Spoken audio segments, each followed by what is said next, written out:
جلسوں میں P T I کے پروگرامس میں یہ جاتا رہا ہے. اس کا ٹویٹر اکاؤنٹ، اس کا فیس بک اکاؤنٹ،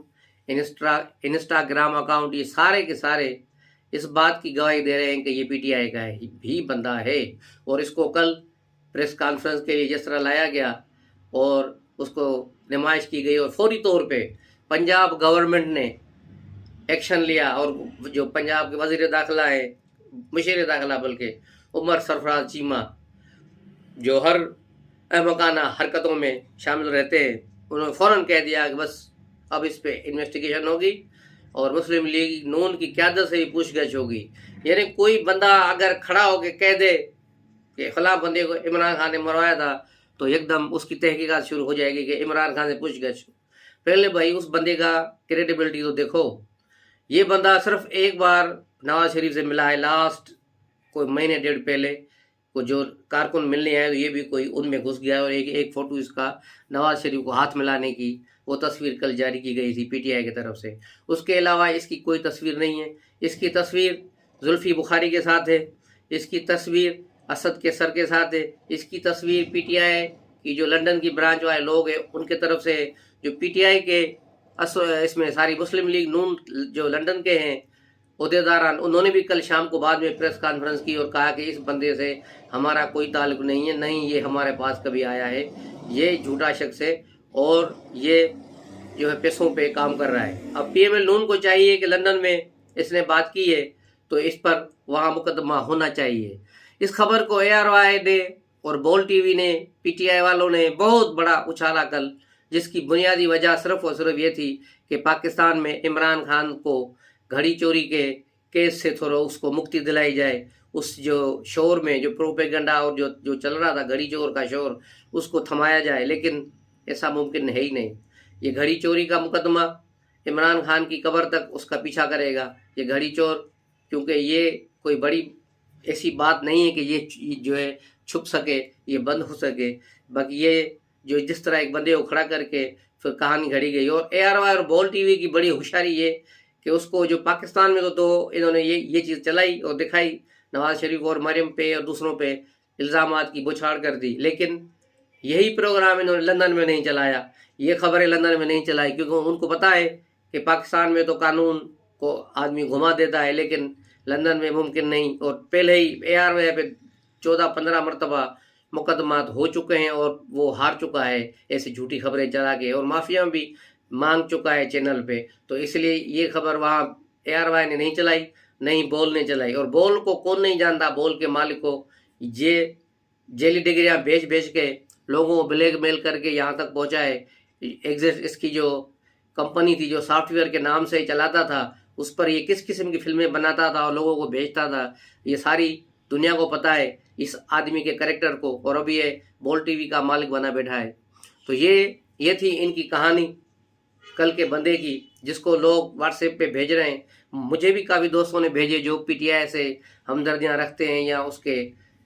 طرف رکھتے ہیں، اس کا رجحان ہے. تو میں نے ان کو اسی وقت بھیجا تھا، میں نے کہا کہ یہ مال پہ جھگڑا ہے، اس کو مال ملا ہے. لیکن بعد میں پتہ چلا کہ یہ بندہ تو مسلم لیگ کا ورکر ہی نہیں ہے. یہ پی ٹی آئی نے پلان کیا تھا ایک خبر اڑانے کے لیے، جس کا بنیادی مقصد ٹی وی چینلز کو اس خبر کی طرف لگا دینا تھا، ٹرک کی بتی کے پیچھے، اور پیچھے سے وہ گھڑی کے معاملے کو دبانا تھا. لیکن گھڑی میں گھڑی کا شور ہے بیٹا، گھڑی سے تم کیسے جان چھڑاؤ گے؟ وہ گھڑی جس نے کسی کی اوقات دکھا دی، اس سے تم کیسے جان چھڑاؤ گے؟ یہ تو ممکن ہی نہیں ہے کہ گھڑی سے تمہاری جان چھوٹے. اس کے علاوہ پی ٹی آئی کی ایک میٹنگ ہو رہی ہے شام سے. پی ٹی آئی کے رہنما منی گالا پہنچنا، ساری زمان پارک لاہور پہنچنا شروع ہو گئے. سارے لوگ وہاں پہنچنا شروع ہو گئے، جمع ہو رہے ہیں، وہاں مل رہے ہیں. اور اس میٹنگ کا کیا نتیجہ نکلے گا، ظاہر ہے وہ 26 تاریخ کے حوالے سے میٹنگ ہے کہ دھرنے پر کون آئے گا، کس طرح آئیں گے، کیا کریں گے، کون سے جلوس کہاں سے نکلیں گے. اور سب سے بڑی بات یہ ہے کہ پیسے کہاں سے آئیں گے، پیسے کون دے گا. عمران خان نے تمام سینیٹرز کو کہا ہے کہ وہ 2 کروڑ روپے جمع کرائیں پارٹی فنڈ میں، سوائے سواتی کے، اعظم سواتی کے، کیونکہ اعظم سواتی پہلے ہی بہت مال دے چکا ہوگا ہے اس کو، اس لیے نہیں کہ اس کو ننگا کر کے مارا تھا. اب تو اس بیانے سے پیچھے ہٹ گئے، کیونکہ ان کا جو بنیادی مقصد تھا عمران خان کا آرمی اور جو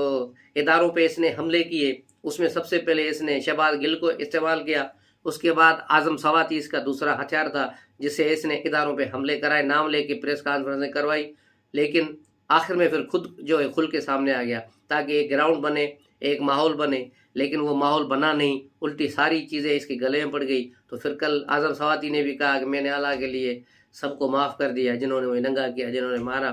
سب کو میں نے معاف کیا، اور جس نے میری فیک ویڈیو بنائی اس کو ہی میں نے معاف کیا۔ تو یہ سارا ڈرامہ پی ٹی آئی کا تھا، سارے ڈرامے ان کے تھے، اس کی کوئی ویڈیو نہیں تھی، ساری فیک ویڈیو خود ہی انہوں نے بنا کے خود ہی لانچ کی، خود ہی پیش کی، کیونکہ جب سینیٹ میں کمیٹی بنی، کامیا کمیٹی اس کی تحقیقات کے لیے، تو اعظم سواتی وہاں نہیں گئے۔ اعظم سواتی کو 4 سینیٹروں نے وہاں سے گھر سے لینے بھی گئے، فون بھی کیے، لیکن یہ چھپ گیا، لیکن اس کمیٹی میں نہیں گیا۔ اور سپریم کورٹ کی جو فیکٹس اینڈ فائنڈنگ کمیٹی جو بنائی تھی بندیال صاحب نے، اس میں بھی یہ نہیں گیا، نہ اس میں وہ ویڈیو جمع کرائی تو اس پہ کوئی تحقیقات ہو۔ تو یہ تو یہ اس جو بندے کے اوقات ہے، یہ اپنے اوپر دوسروں کو الزام لگانے کے لیے، جس طرح ایک عورت کرتی ہے، کپڑے پھاڑ کے کہتی ہے اس نے میرے ساتھ زبردستی کرنے کی کوشش کی۔ اعظم سواتی کا کیس بالکل ایسا ہے، یہ فراڈیا، جو اس کا اصل نام بشیر خان ہے، اب یہاں یہ اعظم سواتی بنا پھرتا ہے، امریکہ میں ڈیفالٹ کر کے وہاں سے بھاگا ہوا ہے، ایک مجرم ہے۔ اس کے علاوہ آتے ہیں آرمی چیف کی تقرری کی طرف۔ آج سارا دن یہی خبر چلتی رہی، صبح سے ٹیلی ویژن پہ اسکرینوں پہ، صبح پرائم منسٹر ہاؤس میں میٹنگ ہو رہی ہے، سمری پر غور ہو رہا ہے، جس میں وزیر دفاع، وزیر داخلہ، وزیر قانون اور پرائم منسٹر موجود ہیں، اور سیکرٹری ڈیفنس بھی تھا شاید غالباً بعد میں، لیکن خواجہ آصف نے باہر نکل کے بتایا کہ ابھی تک تو کوئی سمری نہیں آئی۔ بھائی اگر سمری نہیں آئی تو تم لوگ کیا جھک مار رہے تھے کیا؟ کس بات پہ تم لوگ ڈسکشن کر رہے تھے؟ سمری بالکل پرائم منسٹر ہاؤس میں پہنچی ہوئی ہے، بلکہ سیٹرڈے کو ہی پہنچی ہوئی ہے، لیکن پنڈی والوں کا جو فرمائشی پروگرام ہے، جو نام ہے، اس پر اتفاق نہیں ہو رہا۔ یہ لاہور کے ایک صحافی کی خبر ہے، اس نے کہا ہے کہ یہ جو پہلے کہا جا رہا تھا کہ اسد زرداری اور سب نے اتفاق رائے کرایا ہے، لیکن اتفاق رائے نہیں ہوا، کیونکہ نواز شریف نے اس کو رد کر دیا اور کہا ہے کہ نہیں، اس پہ عمل نہیں ہوگا۔ تو اب معاملہ ڈیڈ لاک کی طرف چلا گیا ہے، آج صورتحال یہیں پھنسی ہوئی ہے، اور آرمی چیف نے بھی کوئی باضابطہ پرائم منسٹر سے کوئی ملاقات بھی نہیں کی ہے پچھلے 2-3 دنوں میں۔ اسی سے حوالے سے کوئی ان کے درمیان فی الحال گفتگو نہیں ہوئی، صرف ان کو میسج کنوے کر دیا گیا ہے، لیکن اب پرائم منسٹر اس جگہ پہ بیک فٹ پہ چلے گئے ہیں، اور اسحاق ڈار جو ہے فرنٹ پہ آ رہے ہیں، ایز اے نواز شریف کے نمائندے کے طور پہ وہی کام کر رہے ہیں، اور وہی بتا رہے ہیں کہ کیا صورتحال ہے، کس طرح کرنا ہے، کہاں جانا ہے۔ یہ سمری آ گئی ہے، لیکن اب یہاں سے پرائم منسٹر ہاؤس سے کب نکلے گی؟ ہو سکتا ہے آج ہی کوئی بریک تھرو ہو جائے، یا پھر کل ہو جائے۔ اگر بدھ تک یہ نہیں نکلتی تو اس کا مطلب ہے، جو دوسری تھیوری چل رہی ہے، کہ جب تک عمران خان کا دھرنا ہوگا 26 کو ہوگا، یا جو 27 تک چلے یا 26 ختم کرے، تو 28 تاریخ کو جا کے سمری سے نام کو اناؤنس کیا جائے گا، اور 29 کو باجوہ صاحب رخصت ہوں گے، اگر رخصت ہوئے تو۔ دوسری طرف جنرل باجوہ کے پراپرٹی ملکیت ساری جو ہے اس کی اور اس کی فیملی رشتہ داروں کی، ایک امن نورانی ہے جرنلسٹ، اس نے یہ رپورٹ کر دی ہے، ٹیکس ریٹرنز وغیرہ سارے جو ہیں جنرل باجوہ صاحب کے اوپن کر دیے ہیں، جو ٹویٹر پر اس کی ٹویٹس میں موجود ہیں۔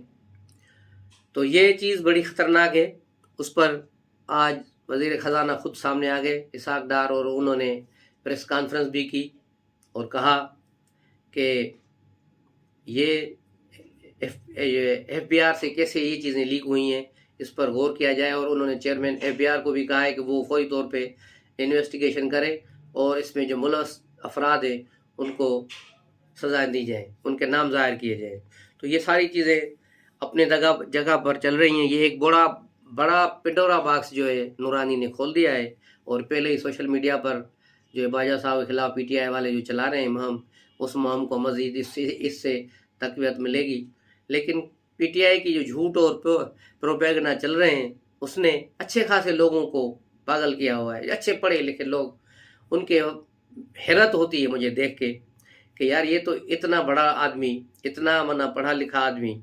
جو خود دوسروں کو سمجھاتا ہے، اس کی جھوٹے بیانیوں میں کیسے آ رہا ہے؟ اس نے 7 مہینے میں 7 بیانیے بنائے، سارے کے سارے ختم کر دیے، آخری اس کے 3 بیانیے، اس کے ٹوٹل سارے بیانوں کو چھوڑو، صرف 3 بیانیوں کو پکڑو۔ تو یہ جب اترا تو اس کی پوری کوشش تھی کہ پی ڈی ایم گورنمنٹ کو ختم کرنا ہے کسی طور پہ بھی، تو اس نے کہا تھا کہ بھائی یہ امپورٹڈ حکومت نامنظور کا ٹرینڈ چلایا اور گورنمنٹ کے خلاف بڑی تندہی سے مہم چلائی، جل سے یہ وہ اربوں روپے کا خرچہ کر دیا، نتیجہ زیرو۔ اس کے بعد اس کی پوری کوشش رہی کہ کسی طرح مجھے الیکشن کی ڈیٹ مل جائے، 26 مئی کو یہ اسلام آباد سے لانگ مارچ چھوڑ کے ادھوری بھاگ بھی گیا۔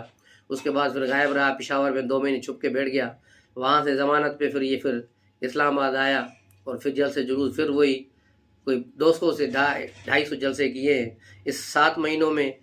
جتنے پیسے پی ٹی آئی والوں نے برباد کیے ہیں اس کا کوئی حساب ہی نہیں، یہ اوورسیز والوں کی جیبیں خالی کر دی ہیں انہوں نے،